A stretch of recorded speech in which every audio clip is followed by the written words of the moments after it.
Hi guys, welcome to Ajay TV. So చాలామంది best quality mineral mixture ఏంటి sir అని అడగడం జరుగుతుంది.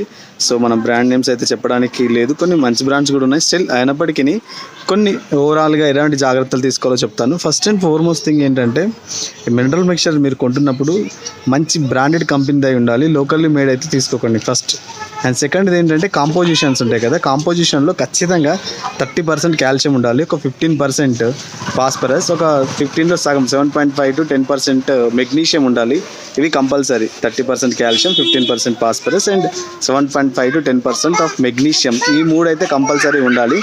ఇకపోతే ఏంటంటే, నాలుగోది అతి ముఖ్యమైనది ఏంటంటే, అది అప్రూవ్డ్ అయి ఉండాలి, BSI మార్కింగ్ అప్రూవ్డ్ అయి ఉండాలి.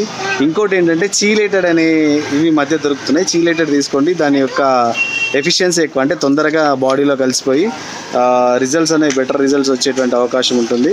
ఇక రెగ్యులర్గా ఏంటంటే, అతి ముఖ్యమైనది ఏరియా బేస్డ్ మినరల్ మిక్చర్ అని దొరుకుతాయి. అవి దొరికితే మాత్రం ఖచ్చితంగా తీసుకోండి. సో మీ లోకల్ సాయిల్ ఆధారంగా అది తయారు చేశారు కాబట్టి ఏరియా బేస్డ్ మినరల్ మిక్చర్కి ఎక్కువ ప్రిఫరెన్స్ అయితే ఇవ్వండి. Thank you.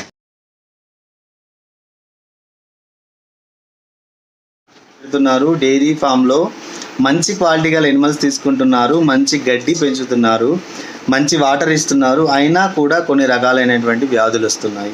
ఇలాంటి వ్యాధులు రాకుండా ఉండాలంటే ఖచ్చితంగా అది ప్రెగ్నెంట్ అయినా, దూడైనా, అదేవిధంగా పాలిచ్చేదైనా, కీఫర్ అయినా, బుల్ అయినా, ఏదైనా కూడా ఖచ్చితంగా దాని ఫీడ్లో ఇంక్లూడ్ చేయాల్సినది ఒకటి ఉందండి, అదే మినరల్ మిక్చర్.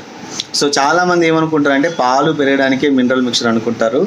కేవలం పాల గురించే కాదండి, పశువు ఎదకు రావడానికి, అదేవిధంగా పశువులో కొన్ని రకాలైనటువంటి జీవక్రియలు జరగడానికి ఐరన్, అదేవిధంగా మెగ్నీషియం, సల్ఫర్ ఇలాంటివి అవసరం అవుతాయండి.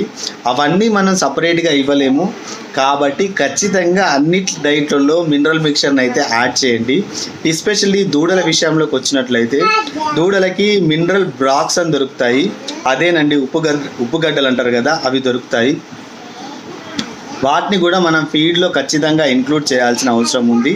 ఇలా చేసినప్పుడు మాత్రమే కొన్ని రకాలైనటువంటి వ్యాధులు, ఎలాంటి వ్యాధులు అంటే ఎస్పెషల్లీ ఇప్పుడు ఫాస్ఫరస్ డెఫిషియన్సీ వల్ల పైకా వస్తుంది, అంటే నేలను నాకుతుంటుంది, బట్టల్ని తింటుంటుంది, గోడల్ని నాకుతుంటుంది.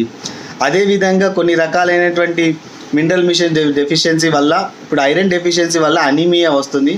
అనీమియా వస్తే ఏంటంటే, ఎనిమల్ ఎప్పుడు వీక్గా కనిపిస్తుంది, శ్వాస తీసుకోవడం కష్టంగా ఫీల్ అవుతుంది.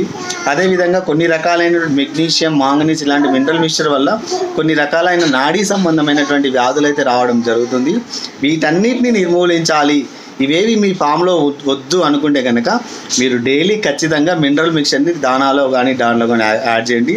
దాదాపు 50 గ్రాములు మాత్రమే, 25 గ్రాములు పొద్దున, 25 గ్రాములు సాయంత్రం పెట్టినట్లయితే చాలా వరకు మంచి రిజల్ట్స్ అయితే మీ ఫామ్లో మీరు అబ్జర్వ్ చేస్తారు, ఎస్పెషల్లీ ఆర్గనైజ్డ్ డైరీ ఫామ్లో. అదేవిధంగా ఇప్పుడు బయటకు వెళ్తున్నాయి కదా, చాలా దేశీ గేదెలు ఉన్నాయి, వాటికైతే బయట గడ్డి దొరకట్లేదు, అదేవిధంగా ప్రాపర్ న్యూట్రిషన్ కూడా లేదు. కాబట్టి వాటర్లో కూడా పాల ఉత్పత్తి పెరగడానికి, అదేవిధంగా తొందర ఎదకు రావడానికి, పెరుగుదల మంచిగా